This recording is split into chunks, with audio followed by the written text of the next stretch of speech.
नमस्कार। समांतर श्रेणी या अर्थमेटिक प्रोग्रेशन या इसको कहते हैं एपी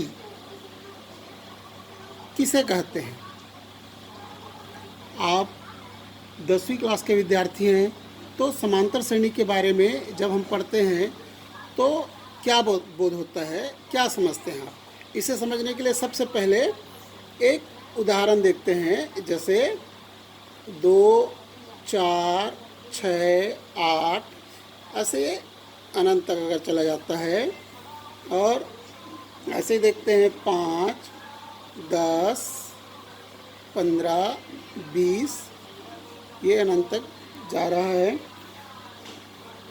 19, 17, 15, 13, 11। तो इस प्रकार इन तीनों में देखिए ये एक प्रकार का श्रृंखला, ये क्या है, श्रृंखला या श्रेणी।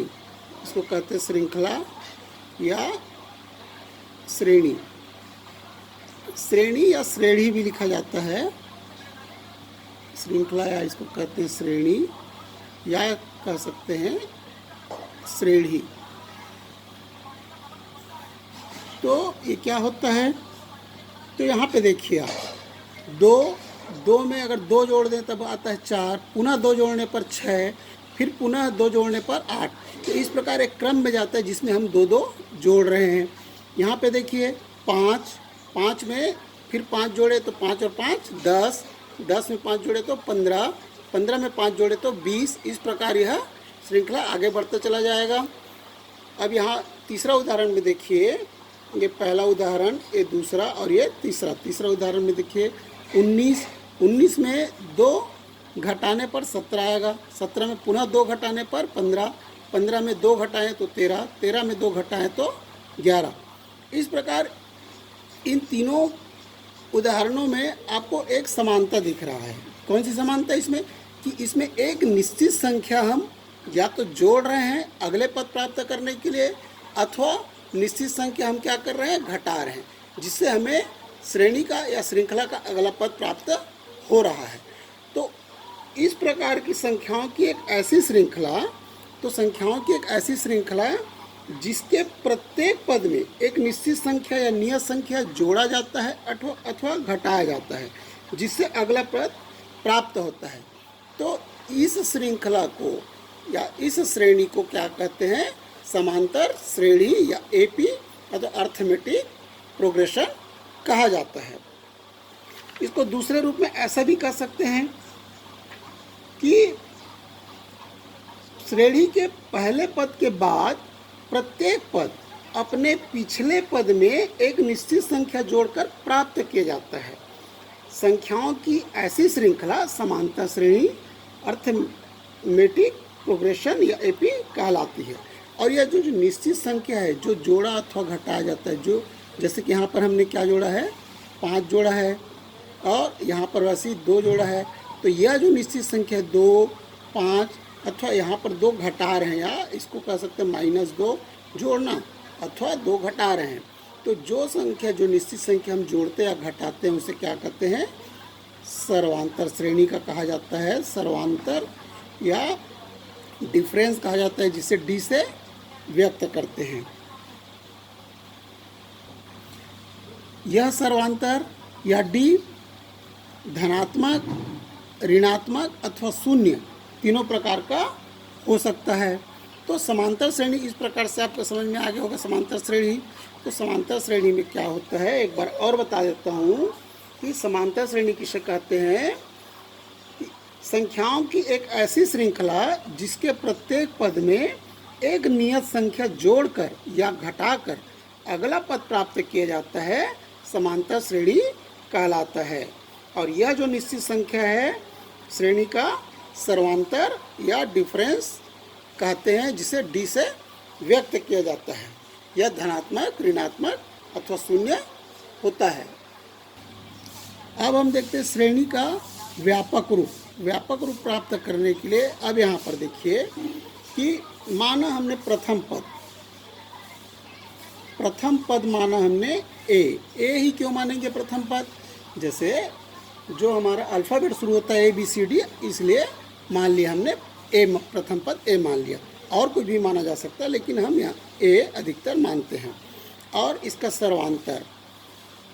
सर्वांतर या डिफरेंस क्या है, डी है। और पदों की संख्या को बाद में देखेंगे। यहाँ पर जैसे पदों की संख्या कितने पद इसमें, जैसे इसमें 1 2 3 4 पद हैं, इसमें 1 2 3 4, इसमें भी 4 पद है, यहाँ पर 1 2 3 4 5, तो 5 पद है। तो पदों की संख्या को हम मान लेते हैं n। तो अब देखते हैं कि इसमें अब प्रथम पद हमने a माना है, तो जैसे यहाँ पर दिए पहले उदाहरण में हमने देखा 2 4 6 8 में प्रथम पद को हमने a माना, तो दूसरे में क्या हुआ, तो यहाँ पर सर्वांतर क्या है, यहाँ d सर्वांतर बराबर है 2, तो 2 जोड़ दिए a में, 2 जोड़ने पर a प्लस डी हो गया। फिर 6 तीसरा पद है हमारा 6, तो क्या हो गया, अब a प्लस डी 4 जुड़ा है, प्लस इसमें डी जोड़ दिए। वैसे ही अब अगला पद क्या हुआ, a plus D plus D plus D 3 बार जोड़ दिए। वैसे ही आगे मतलब a में कोई परिवर्तन नहीं होगा, लेकिन d हर बार क्या होगा, d जुड़ता चला जाएगा। इस प्रकार से हम इसको ऐसा भी लिख सकते हैं, ये a plus D, a plus 2d, a plus 3d, a plus 4d, इस प्रकार से हम आगे लिख सकते हैं। तो श्रेणी को जब हम इस अचर राशि चर राशि के रूप में जब इसको लिखते हैं तो a plus D, a plus 2d, a plus 3d, a plus 4d इस प्रकार से लिख सकते हैं। तो अब देखिए, अब इसको हम ऐसा भी, ये हो गया हमारा प्रथम पद, ये होगा द्वितीय पद, ये है तृतीय पद या तीसरा पद, चतुर्थ पद या चौथा पद, ये पांचवा पद। अब इसको देखिए, प्रथम पद जो है, प्रथम पद है a और द्वितीय पद क्या है, a प्लस d। तो इसको हम दूसरा पद है तो इसको ऐसा लिख सकते हैं क्या, a प्लस 2 ऋण 1 d, 2 में 1 घटाए तो 1 आया। तृतीय पद या तीसरा पद a प्लस क्या है 2d, यानी a प्लस यहाँ पर 2 को लिख सकते हैं हम 3 ऋण 2 d, ऐसा लिख सकते हैं। वैसे ही चौथा पद को a प्लस 3d, इसको a प्लस 4 माइनस 4 ऋण 1 d, ऐसा लिख सकते हैं। देखिए, क्योंकि द्वितीय पद दूसरा पद a प्लस डी है, तो 2 द्वितीय पद दूसरा हो गया तो 2 ऋण 1 कर दिए। तृतीय पद तीसरा में d में, a में तो कोई परिवर्तन हो ही नहीं रहा है, परिवर्तन हो रहा है d या सर्वांतर में, तो तृतीय पद या तीसरे पद में 3 ऋण 1 कर दिए। चतुर्थ पद या चौथा पद में 4 ऋण 1 d, ऐसा कर दिए। वैसे ही जब हम आगे जाते हैं और हम पहुंचते हैं nवें पद तक, nवां पद बराबर हो जाएगा a प्लस, यहाँ से क्या हो जाएगा n माइनस 1, सब में 1 घटा रहा है। चौथा पद में 4 ऋण 1 हो रहा है, तीसरा पद में 3 ऋण 1, दूसरा पद में 2 ऋण 1, तो यहाँ पर राशि क्या हो जाएगा, nवां पद में n ऋण 1 d। यह जो समांतर श्रेणी है इसका क्या है, व्यापक रूप। तो nवां पद बराबर, nवां पद क्या हुआ, a plus n minus 1 d। अब इसको हम और किस रूप में लिखते हैं, देखिए tn बराबर भी लिखा जाता है a plus n minus 1 d, इसको ऐसा भी लिखा जाता है nवां पद को। और an बराबर a plus n minus 1 d, ऐसा भी लिखा जाता है। और l, यहाँ पर l बराबर है अंतिम पद, l बराबर a plus n minus 1 d, जो क्योंकि जो श्रेणी है श्रेणी का अंतिम में जो पद आएगा वही nवां पद होगा, तो उसको l से भी व्यक्त किया जाता है। इस प्रकार से ये है चारों एक ही, लेकिन जब आप कई बार देखते हैं तो अलग अलग tn लिख दिया या n लिख दिया, an ज्ञात कीजिए या tn ज्ञात कीजिए या l ज्ञात कीजिए, ऐसा बोलने से आप कंफ्यूज ना हो। इसलिए यह जानना आपके लिए ज़रूरी है कि यह चारों का तात्पर्य एक ही होता है। अब देखिए जैसे nवां पद a plus n minus 1d या tn, या ये चारों को व्यापक रूप, समांतर श्रेणी का व्यापक रूप कहा जाता है, व्यापक रूप में व्यक्त किया जाता है।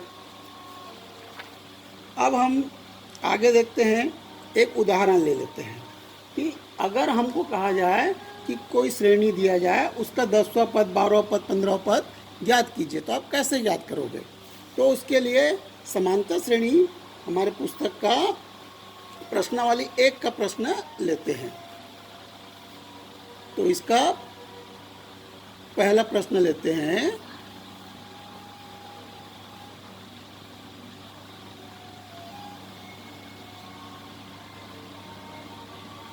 समांतर श्रेणी 9, 5, 1, 3 ऋण 3 का 10वां पद ज्ञात कीजिए। यहाँ पर देखिए प्रथम पद क्या है? प्रथम पद a बराबर दिया है 9 सर्वांतर d बराबर क्या करेंगे? दूसरे पद में प्रथम पद को घटाने से निकल जाएगा, तो 5 में 9 को घटाएंगे तो कितना आ जाएगा? ऋण 4। ये आ गया। और हमको nवां पद या n बराबर क्या दिया, क्या निकालना है? 10वां पद निकालना है, 10वां पद। तो सूत्र आ जाएगा T10, T का उपयोग कर रहे हैं यहाँ पर, T10 बराबर हो जाएगा। सूत्र क्या है? पहले सूत्र को लिख लेते हैं, Tn बराबर a plus n minus 1d, ये हमारा सूत्र है। तो हो जाएगा T10 बराबर हो जाएगा, a क्या है? 9 प्लस ये n हो जाएगा 10 ऋण 1 और d है ऋण 4। तो T10 बराबर हो जाएगा 9 धन 9 गुणित, ये 10 में 1 घटा है तो 9 गुणित ऋण 4, तो बराबर हो जाएगा 9, 9 चौक 36 और धन ऋण का ऋण हो जाएगा, जब गुना करेंगे तो 36 हो जाएगा। तो बराबर 36 में जब 9 घटाएंगे तो क्या आ जाएगा?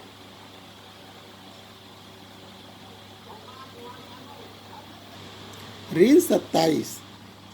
जब 36 में 9 घटाए तो क्या है? ऋण 27। इस प्रकार से यह समांतर श्रेणी 9, 5, 1 ऋण 3 का क्या होगा? 10वां पद, 10वां पद। आप चाहें तो इसकी उत्तर की जांच भी कर सकते हैं। कैसे जांच करेंगे? ऐसी 4 घटाते चले जाइए, तो क्या 10वां पद में यह ऋण 27 आता है या नहीं आता है, आपको गिन कर फिर 1, 2, 3, 4 करके गिन कर आपको पता चल जाएगा। एक और प्रश्न ले लेते हैं,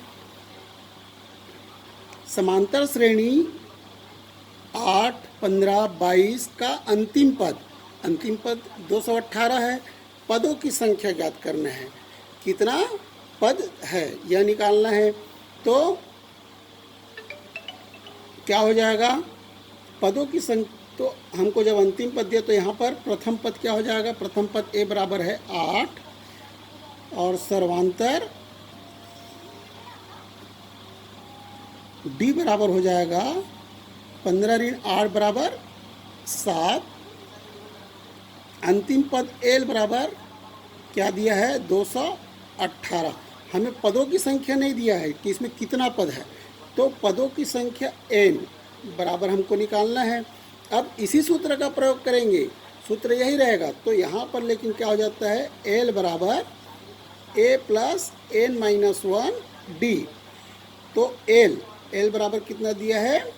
218। a बराबर प्रथम पद दिया है 8 धन n पदों की संख्या निकालना है, n ऋण 1 और d दिया है 7।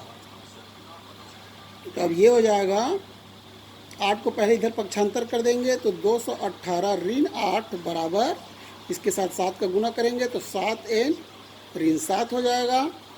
तो ये बचेगा 210 और 7 को पुनः इधर पक्षांतर करेंगे बाएं पक्ष में तो ये धन हो जाएगा, ऋण है तो बराबर 7n। तो ये हो जाएगा 217 बराबर 7n। फिर 7 को पुनः पक्षांतर किए तो क्या हो जाएगा, 217/7, 7 एकम 7, 7 के 21 और 1, तो कितना आएगा 31। एन या पदों की संख्या बराबर 31।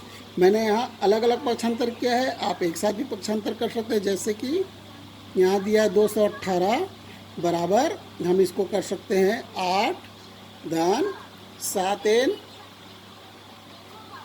ऋण हो गया 7, तो ऐसा भी किया जा सकता है। 8 में 7 घटाए तो क्या बच्चा 1 धन 7n।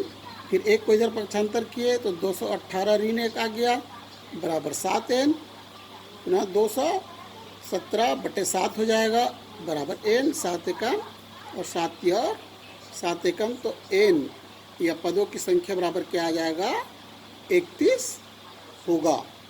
इस प्रकार से समांतर श्रेणी आपको अच्छे से समझ में आ गया होगा। धन्यवाद।